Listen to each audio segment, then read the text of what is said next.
তোমাদের চলো একটা জিনিস দেখাই, যেটা আমার মনে হলো তোমাদের সাথে শেয়ার করা উচিত। চলো দেখাই। এখানে দেখো আমি কাজু, কাঠবাদাম, একটু বাটার, এখানে পামকিন সিডস, এটা হচ্ছে সানফ্লাওয়ার সিডস, এটা আখরোট, এটা পেস্তা, তিল, কিশমিশ, এই টোটাল জিনিসটা নিয়েছি। হচ্ছে খেজুর।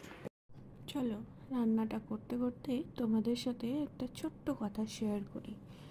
মা হয়েছি, অবশ্যই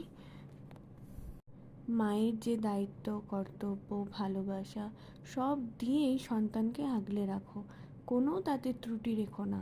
কিন্তু একটা কথা কি জানো তো, যদি সুস্থ মা বা হাসি খুশি মা না থাকো, তাহলে সুস্থ বাচ্চা রাখবেই বা কীভাবে, আর সুন্দরভাবে বাচ্চাকে মানুষই বা করবে কীভাবে।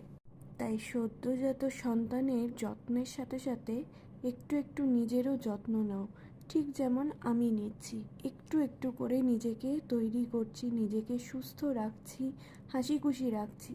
তবেই না আমি আমার বাচ্চাকে হাসি খুশি করে মানুষ করতে পারবো, হাসি খুশি করে রাখতে পারবো, সব দিক দিয়ে তাকে তৈরি করতে পারবো, তাই না? ঠিক যেমন আমি এখন দেখো কিছুটা ড্রাই ফ্রুটস নিয়ে এরম একটা প্রোটিন লাড্ডু তৈরি করে রেখে দিলাম।